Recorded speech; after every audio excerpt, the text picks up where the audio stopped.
Pembahasan yang pertama yaitu pandangan Islam tentang riba. Di dalam Islam, riba secara khusus berada dalam kelebihan, baik itu kelebihan dalam bentuk barang maupun uang. Seperti Rp2 sebagai penukar Rp1, riba berarti kelebihan atau pertambahan. Dan jika dalam suatu kontrak penukaran barang yang diminta sebagai penukaran satu barang yang sama, hingga disebut dengan riba. Nah, riba dalam bahasa Arab berarti tambahan. Walau sedikit yang melebihi daripada modal pokok yang dipinjamkan, itu disebut riba dan bunga. Dalam pengertian syariah, riba memiliki dua kategori. Yang pertama, riba nasy'ah. Riba nasy'ah berarti menunda atau menunggu dan mengacu pada waktu yang diberikan bagi pengutang untuk membayar kembali utang dengan memberikan tambahan.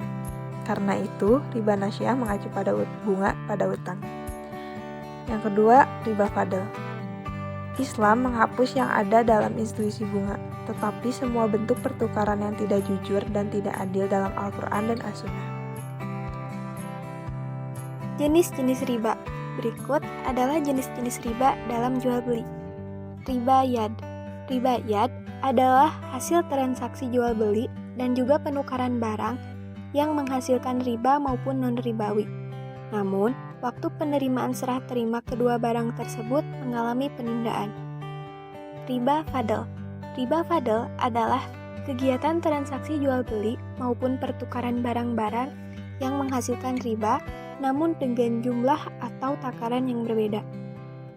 Riba nasi'ah. Riba nasi'ah adalah kelebihan yang didapatkan dari proses transaksi jual beli dengan jangka waktu tertentu. Adapun transaksi tersebut menggunakan dua jenis barang yang sama, namun terdapat waktu penangguhan dalam pembayarannya. Berikut adalah jenis-jenis riba dalam utang piutang. 1. Riba qard. Riba qard adalah tambahan nilai yang dihasilkan akibat dilakukannya pengembalian pokok utang dengan beberapa persyaratan dari pemberi utang. 2. Riba jahiliyah. Riba jahiliyah adalah tambahan atau kelebihan jumlah pelunasan utang yang telah melebihi pokok pinjaman. Biasanya, hal ini terjadi akibat peminjaman tidak dapat membayarnya dengan tepat waktu sesuai perjanjian. Selanjutnya, konsep riba dalam ekonomi Islam. Konsep riba dalam ekonomi Islam di sini terbagi menjadi 5, yaitu yang pertama, pada persoalan tingkat bunga, pada tingkat yang wajar, maka bunga dibolehkan. Namun, tingkat bunga wajar sangat subjektif tergantung pada waktu, tempat, jangka waktu, jenis usaha, dan skala usaha. Aspek ini juga terdapat pada ayat pelarangan riba tahap ketiga yang terdapat pada Quran Surat Al-Imran ayat 130. Ayat ini merupakan ayat pertama yang menyatakan secara tegas terhadap pengharaman riba bagi orang Islam.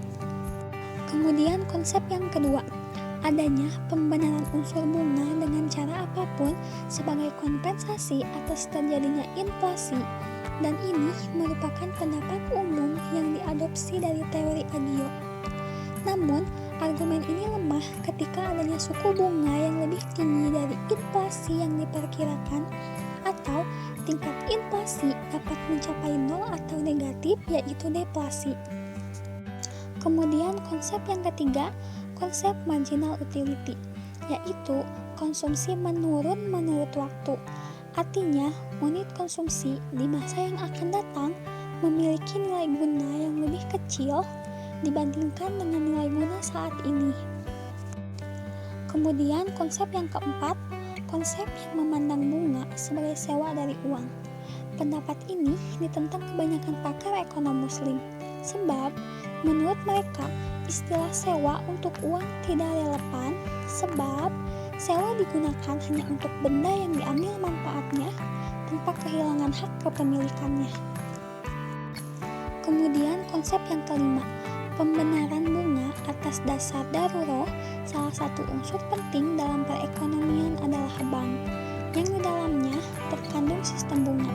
Bunga bank yang dianggap sama dengan riba akan sulit dihentikan, karena jika bank dilarang akan menimbulkan kemacetan ekonomi. Baik, selanjutnya riba dalam ilmu fikih.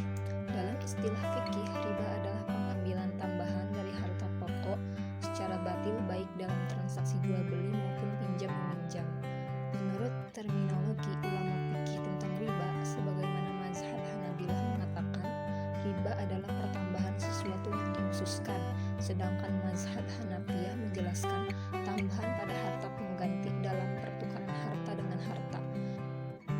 Benda-benda yang telah ditetapkan berdasarkan as-sunnah maupun ijma ulama atas keharamannya karena riba ada 6 macam, yaitu emas, perak, gandum, kurma, garam, dan anggur kering. Baiklah, selanjutnya yaitu pendapat ulama tentang riba. Yang pertama yaitu dari mazhab Hanafiyah.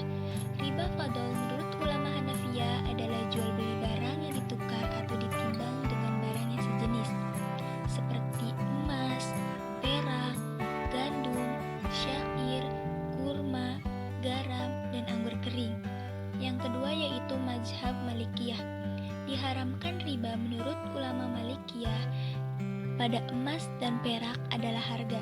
Sedangkan mengenai riba dalam makanan, mereka berbeda pendapat dalam hubungan dengan riba nasyah dan riba fadl. Yang ketiga yaitu mazhab Syafi'i. Riba pada emas dan perak adalah harga, yakni kedua barang tersebut dihargakan atau menjadi harga sesuatu. Begitu pula uang, walaupun bukan berbentuk dari emas atau terbuat dari emas, uang pun dapat menjadi harga sesuatu. Yang keempat yaitu mazhab Hambali. Pada mazhab ini terdapat 3 riwayat tentang ilat riba. Yang paling masyhur adalah seperti pendapat ulama Hanafiyah.